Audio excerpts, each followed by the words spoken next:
Last week, as part of a bigger video, I turned an Ogre Glutton into an Ogryn bodyguard. And today, I've separated that video out into this with a new ending on it. Greetings everyone, I am Sister Lilia and welcome to my armory. Let's get started. Making an Ogryn bodyguard. Now I'm grabbing the Ogryn kit here and grabbing some spare bits out of it. Now there are a few more bits than I actually show on camera there. Now I'm taking out his big belly plate mount and smoothing down the tops of his pants a bit because he's in the guard. He's going to have a bit better waistband than that. Now I'm making use of the Norm Dead Dog parts but with the icon shaved down because I'll put transfers where that icon on the side of his gun is. Now I'm making use of super glue and bicarb as a gap filler because it actually does work really well as a gap filler. I put in a bit of plastic in the centre and then fill his gut with bicarb. You could say I gave him a gutful. Then you see me coming through and attaching him onto a base because that'll make him easier to work with. I pull out milliput and get started on actually building up a shape. Now, in hindsight, I probably should have used green stuff, and I'm going fast because this took ages, even if it doesn't look like it. The footage is sped up quite a lot because things took ages to do and I did a good chunk of the work here on camera, up until the plastic card work, which I did after it had dried. Now you see me coming in and trying to start pushing in the shape of the guard uniform. At the moment it still looks a bit like a dress, and it kind of will until I get in and start shaping things. Now starting to add in the sleeves because I'm inspired. This one's kind of flak jacket uniform is inspired off Cadian's, but a much cruder version. So you're coming through and just adding more. Now I keep leaning off to the side of the camera, unfortunately, because I've not got the ability to have the camera just aimed straight down on top of my workspace yet. Coming in with a shaping tool to push in seams and some creases. I probably could have put in more. I put in a detail at the base, making use of a pointy spike tool that looks like an owl for dressmaking. Add in some plastic art on top of the plastic, struggling to get it to actually cut straight. The surface I was cutting it on wanted to move, and the plastic art wanted to move. You see me just adding in more texture details in and just refining them a bit. Coming in, adding in more base plate and shaping it up to make it kind of look vaguely reminiscent of Cadian armor. I probably should have added a lot more plastic art. Working out the shaping of the lower plate. Sticking that in.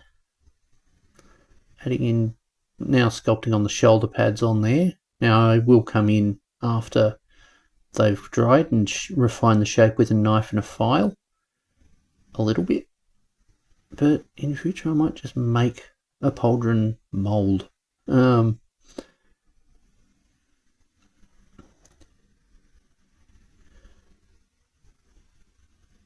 you see me coming in here and further refining in, adding in a bit more plastic art in and pushing that in. Now I bent some plastic art into a thing so as to have a waistband, then attached on a head and sculpted in a bit of a collar for him.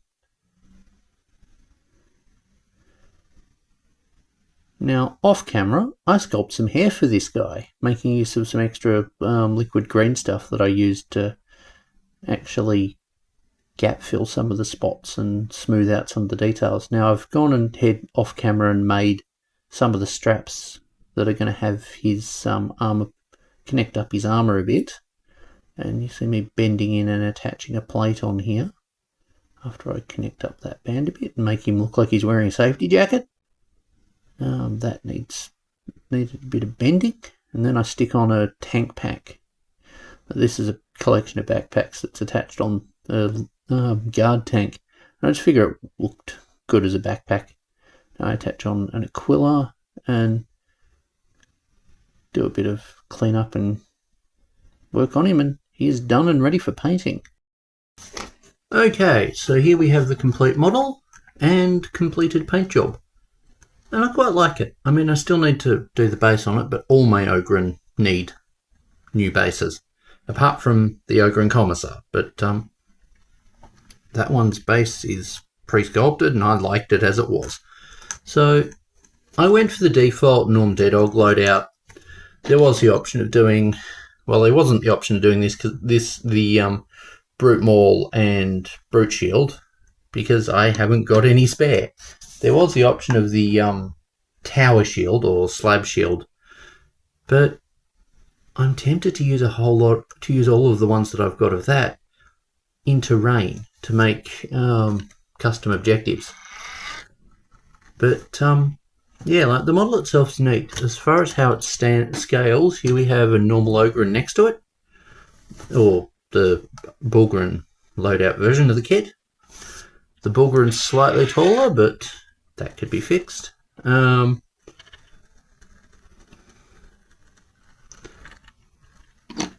We have the Ogryn Commissar that I mentioned a moment ago.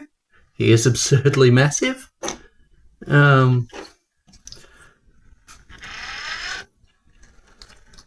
For those who remember it, we have the Master of Ordnance, or not Master of Ordnance, sorry. Oh, come on, what's his name? Actually, it might be Master of Ordnance. The Artillery Coordinator for the Guard. Now, sadly, this model's rules went the way of the dodo this edition, but still, it's a model I like and that might well see use elsewhere. And I do have a Basilisk that would benefit from having an operator, and that table would be rather useful in a command vehicle. But yeah,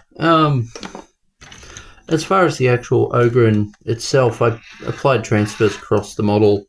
I made use of hearts and skulls on it to indicate that it's a bodyguard model, and I made sure to have the regimental number on it.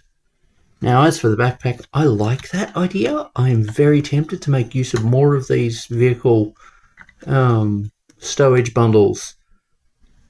Make use of more of the vehicle stowage bundles on future conversions, because I've got that whole box here that I want to turn into a full squad of Ogryn that are done in similar to this, but a bit more friendly to their weapons.